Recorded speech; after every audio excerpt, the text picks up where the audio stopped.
Robert Gibson is waiting to find out whether he will be prescribed Prozac to treat his selective mutism. But right now, his mind is on other things. Today I've just been made captain of the school football team, and I'm just really glad. And the only reason I was made captain of the school football team is because I scored 4 goals, and it would be easier if I could speak, because I have to use signals to tell people what I want them to do. Like, that's run forwards, point forwards is run forwards, and then like hand up in the air is pass, and then just kick is shoot, and that's all the signals. So it would be really useful to not have to do that, and just speak, just shout at them. Robert is desperate to overcome his phobia, but before he can start treatment, he has one last appointment with the psychiatrist. Thanks. Dr. Seaton Brown is keen to make Robert and his father aware of the potential problems. The likeliest side effects you're going to get if we start you on something will be one of these sort of headaches for a day or two. Tends to go away after a couple of days. Some people feel a bit sick.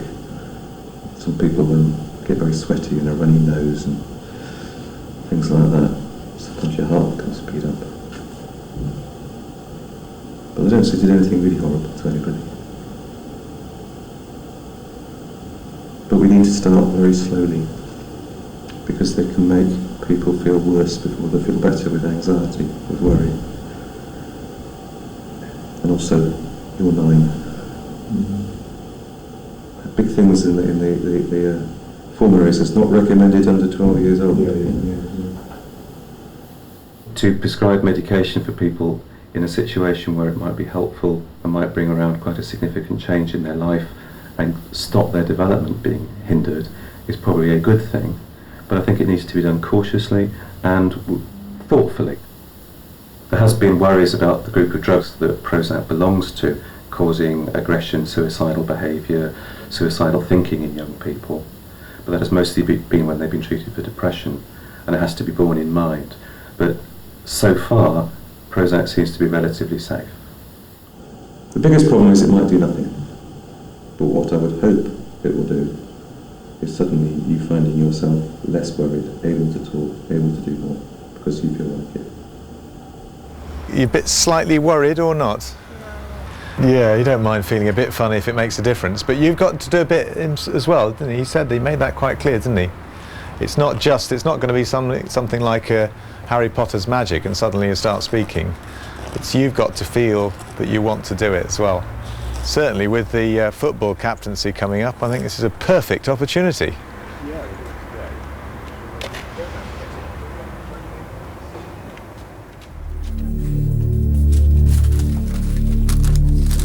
Robert will be on Prozac for 9 months. That's great. Thank you very much indeed. Thanks a lot. Bye-bye.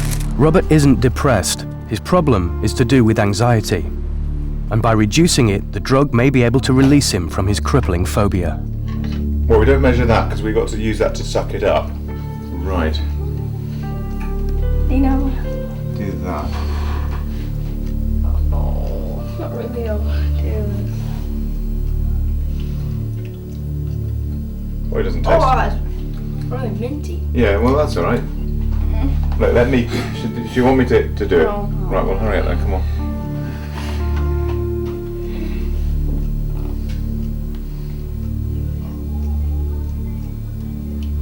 That's it, well done. Okay, now. Okay?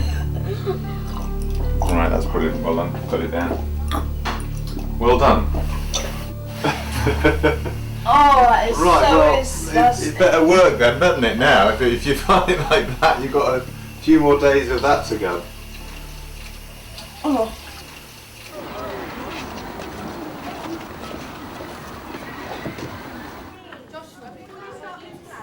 Madeline's treatment started weeks ago. But the sliding in process isn't working, and she remains trapped in her silent world. So Madeline, who is this? Is this Daddy or Mummy? Is this Daddy? This your Daddy? And he's wearing a t-shirt, isn't he, I think? He's got long legs, your Daddy, hasn't he? That's good for riding a bike.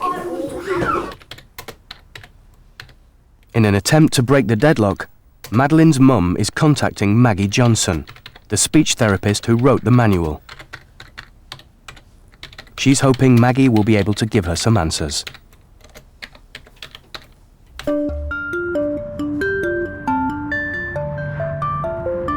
Maggie Johnson has been working with selectively mute children for over 20 years, and she's offered to come and see if she can help Madeline. I gather she's got this wonderful personality and bounces around the place and is full of beans, but she can't be happy with being silent. She's getting a lot of attention in other ways, but she must be very, very confused. Why is it that everyone else can talk and you can't? Hi Rosie, I'm Maggie. Thank you very much. Oh, now a head short. Yeah, I think we better start him again, don't you? What is that off? Well, what we better do is lift him up with the knife next time. Your voice comes out beautifully when you're at home because everything is just nice and how you like it to be at home. But what happens to lots of children is that when they go out to different places, they get really worried. And the funny thing is, it's not their voices that they're worried about, it's everything else they're worried about. It's like when you go to a new place you've never seen before, it looks so different. It's actually a little bit scary because you're used to it all looking like it does at home. And what happens is that children go into new places and they get so worried they're going to do something wrong. They get so worried that maybe they might get told off or something, that their whole body goes all kind of tight and worried. And do you know what happens when you're really tight and worried? Your throat gets tight and worried and your voice can't come out. And that's what happened to you, darling. And that's what has happened to lots of children I work with.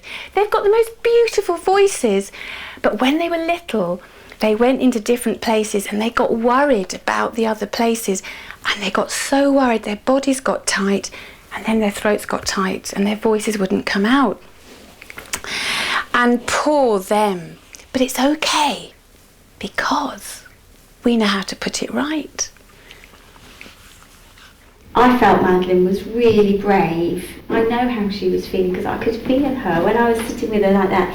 Her heart was just racing, it's absolutely racing away, and she was hanging on to my hand, and then she started to take really deep breaths like to try and calm herself down. So the fact that she sat there and listened to Maggie explaining about how children felt when they found it difficult to talk, I thought that was really a big step for Madeline.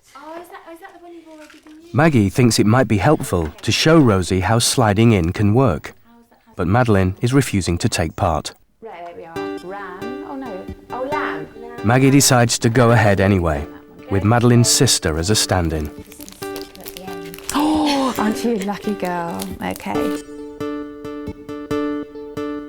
Well, should I call you Ellie or should I call you Madeline? Ellie. All right. Okay.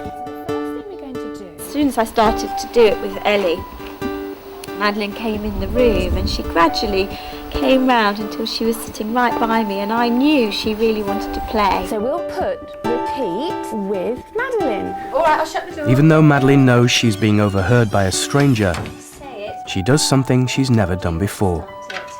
Right, you have to say the word. 1, okay, you're girly. She speaks out loud. 2, 3. I didn't hear that one, Madeline. 4. How did you get on? She did really well. You are such a clever girl, Madeline. Really well. Well done. Let's pop the sticker on. She did speak, and she knew that that Maggie was outside of the room. I felt that was such a big step, I really did. I was really pleased that she did that. But we're going to give you some rules. The first thing is we're going to try and keep the ball below head height.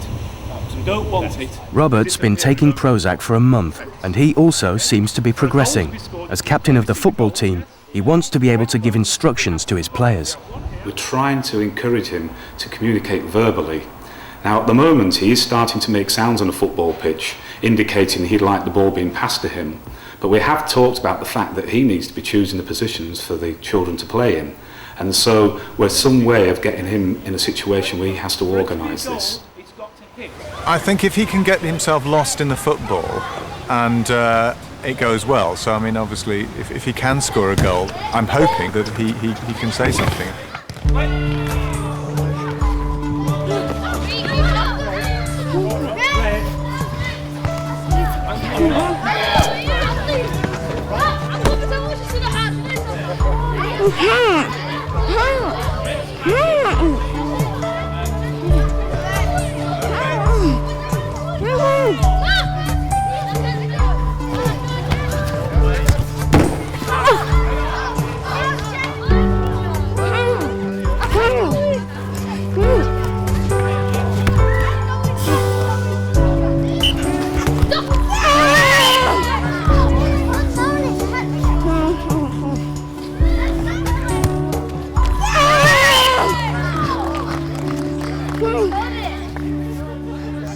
I think we heard one or two sort of little yelps from him of delight as he was celebrating his goal scoring.